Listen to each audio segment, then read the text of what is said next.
Hello friends, घरेलू देसी नुस्खे चैनल पे आपका बहुत बहुत स्वागत है।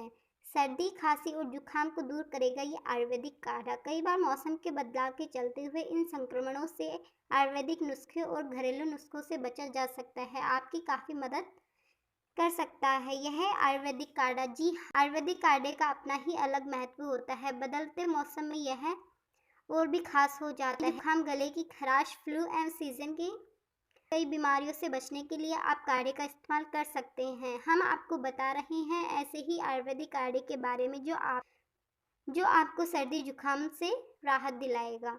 मौसम का काफ़ी सेहत पर असर हो रहा है। अगर हाँ, तो यकीनन आपको घरेलू नुस्खों यानी होम रेमेडीज़ को अपनाने की ज़रूरत है। बदलता मौसम आपको ज़्यादा बीमार न कर पाए, इसलिए समय रहते ही आपका इसको उपाय करना ही सही रहेगा। अचानक से मौसम का असर आपकी सेहत पर काफ़ी प्रभाव पड़ सकता है।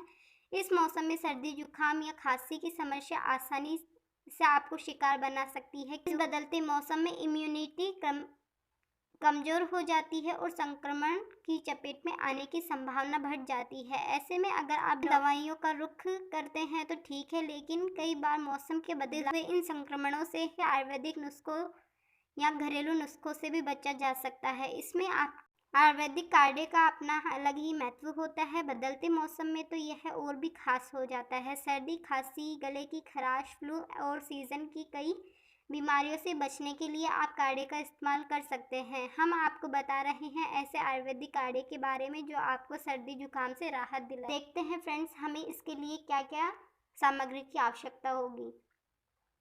जीरा 1 चम्मच, सौंफ 1 चम्मच, अजवाइन 1 चम्मच, इलायची बड़ी 2, इलायची छोटी 2 या 3, काली मिर्च 1 चुटकी, पानी 2 गिलास, दालचीनी 1 बड़ा चम्मच। सबसे पहले एक पतीला लें और उसमें 2 गिलास पानी डालें और उसे तेज आंच में पकाएं और पानी को उबलने दें। अब पानी में जीरा, सौंफ और अजवाइन मिलाएं और धीमी आंच पर सभी सामग्रियों को उनके स्वाद में रिसने दें। एक बार जब पानी का रंग हरे और भूरे रंग में बदलने लगे तो दालचीनी के साथ बड़ी और छोटी इलायची डालें। इसके बाद आंच बंद कर दें।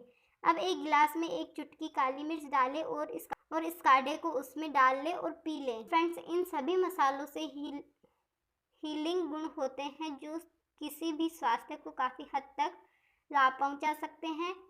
आप इसकी पौष्टिकता बढ़ाने के लिए शहद भी मिला सकते हैं। कफ में शहद मिलाना सूखी खांसी को शांत करने का एक अच्छा तरीका है। हालांकि अगर आप लंबे समय तक खांसी और सर्दी से पीड़ित हैं तो आपको डॉक्टर से सलाह लेने की ज़रूरत है। अपने डॉक्टर से सलाह लेकर ही आहार में किसी प्रकार का बदलाव करें। घरेलू नुस्खों को अपनाने से पहले भी अपने डॉक्टर से सलाह लें, क्योंकि वह जानते हैं कि आपकी सेहत के लिए कौन सी चीज़ ज़्यादा अच्छी है और कौन सी नहीं। फ्रेंड्स, अगर आज का आपको ये वीडियो पसंद आए तो प्लीज़ इस चैनल को लाइक करें, शेयर करें और सब्सक्राइब करना ना भूलें। Thank you friends.